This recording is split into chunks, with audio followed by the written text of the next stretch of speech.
Bonjour tout le monde. Alors, c'est une petite nouveauté là sur ce mois-ci, une, une petite valeur ajoutée dans votre patrimoine, notamment pour ceux qui sont sur la stratégie ETF. Et donc là, je vous transmets, je vous partage ce que je reçois moi tous les mois, parce que je bénéficie d'un abonnement à vie. À vie, oui, parce que la gestion de patrimoine, c'est à vie. C'est, c'est pas juste un coup comme ça, là, en 2023 ou je ne sais quelle année. C'est un suivi permanent. Et comme je déteste le trading, eh ben, j'ai payé quelqu'un pour le faire pour moi. Et donc, je reçois tous les mois des analyses. Et donc, je vais donc vous partager l'une d'entre elles qui me paraît extrêmement intéressante parce qu'elle concerne le S&P 500. Je cède la parole à cette personne qui fait de l'analyse technique. Et on parle du S&P 500 et de la manière dont ça va se passer ou pas dans les semaines et les mois à venir. Bonjour à tous, bienvenue dans cet update de marché que je tourne au début du mois de novembre. Donc on va voir ce qui s'est passé au mois d'octobre depuis le dernier update. Ce que je vous propose, c'est de commencer sur les marchés financiers avec le SP500 comme d'habitude. Alors je fais exprès de redézoomer à chaque fois pour qu'on reprenne du recul. Je vous rappelle, on analyse des indices sur une période très longue, donc période haussière, ensuite un range entre 2000 et 2011, 2012, 2013. Et depuis, on est solidement ancré dans un marché haussier qui s'accélère. C'est toujours comme ça, un marché haussier s'accélère jusqu'au moment où il se crache. On a beaucoup de personnes qui nous ont dit en 2021, à la fin 2021 et toute l'année 2022 que c'était la fin du monde, qu'on était arrivé sur les plus hauts et qu'on allait prendre moins 70%. Ça s'est pas passé comme ça pour l'instant. On a même eu plutôt un signal positif en avril de cette année. On est revenu tester les plus hauts et on est en train de consolider. Donc ici, on a deux scénarios possibles. C'est cela que je vais détailler un petit peu plus. Et pour ça, je vais passer en hebdomadaire. J'étais en mensuel, donc chaque barre représentait un mois. Maintenant, chaque barre va représenter une semaine. Et donc, qu'est-ce qu'on voit ? On voit qu'on est en train de faire cette consolidation-là. Donc pour moi, maintenant, on a deux cas possibles. Soit on est en train de faire une pause dans un mouvement haussier fort, comme on l'a fait au moment du Covid, et on va rebondir, ce qui est en train de se passer là tout de suite, on va rebondir, revenir chercher les plus hauts, consolider dessous, casser à la hausse. C'est le scénario que je privilégie moi pour l'instant. Si ce scénario se passe, on aura énormément d'opportunités sur 2024, et 2024 sera une très bonne année en bourse.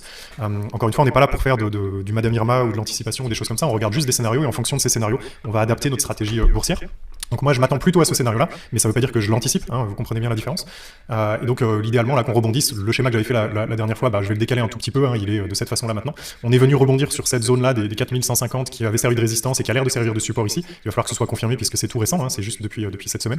Donc pour l'instant tout va plutôt bien, on commencera à s'inquiéter si là on continue de corriger, qu'on descend et qu'on vient casser ce support sur les 3500, 3600, cette zone-là qui sera la zone de tous les dangers. On a des gens qui commencent à nous dire, alors les gens pessimistes, on a soit un biais optimiste, soit un biais pessimiste. Moi j'ai un biais optimiste parce que je trouve que c'est plus agréable de voir la vie dans ce prisme-là que l'inverse. Ça ne veut pas dire que je fais n'importe quoi pour autant et que je prends des positions à la hausse en permanence, je vous l'ai bien expliqué. Ici, si on a un biais optimiste, on voit la même chose que moi. Si on a un biais pessimiste, on voit ce qu'on appelle un dead cat bounce, le rebond du chat mort. C'est une figure graphique qui n'est pas très élégante quand on la traduit. Donc vous voyez bien ce qu'un chat mort fait quand il rebondit ici, puis il rebondit moins haut et ensuite il s'écrase complètement.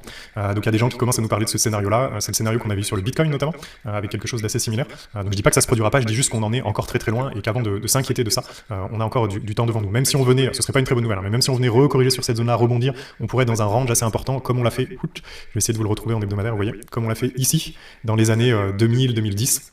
Sans pour autant qu'on parle d'un crack à moins 80% ou des choses comme ça, même si là on a fait quand même du moins 50%, ce qui est énorme sur les indices boursiers, mais vous voyez, on est encore loin de cette figure-là, et pour l'instant elle ressemble pas du tout. On pourrait dire que, si j'essaye de voir, on a fait cette correction-là, on est remonté, alors on l'a fait beaucoup plus rapidement, là c'est une figure, vous voyez, qui a pris des années et des années.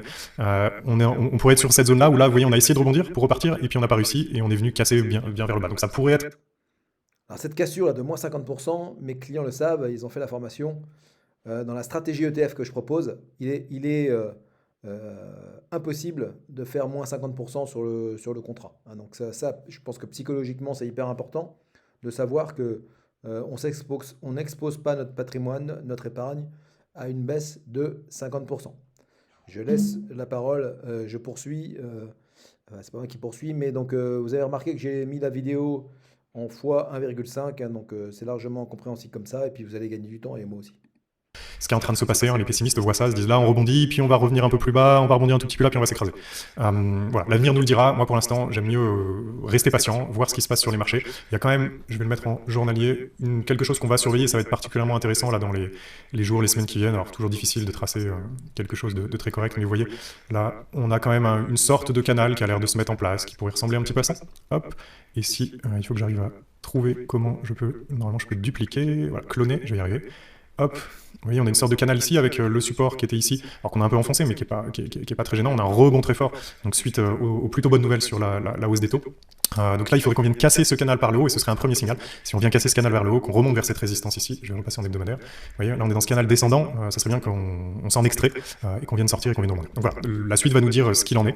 Pour l'instant, absolument pas de panique à avoir, on est plutôt dans un mouvement de consolidation assez sain, et encore une fois, si le scénario dont je vous parle se met en place, on va avoir une année 2024 en accélération très forte sur la bourse, et ce sera très intéressant.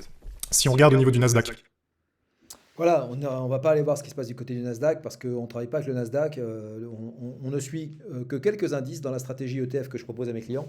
Donc si cela vous intéresse, notez bien que moi aussi j'ai un biais optimiste par rapport à ce qui va se passer. Et même si ça ne se passe pas comme on le souhaite, eh bien il y a une stratégie de repli pour ne pas s'exposer de manière trop importante en cas de baisse. Je vous mets dans la description mes coordonnées. Si vous voulez une vraie stratégie au sein d'un contrat d'assurance vie solide, c'est une stratégie passive. Je m'occupe de tout pour vous. Donc je vous laisse me contacter. Sinon, à très vite pour d'autres sujets en vidéo.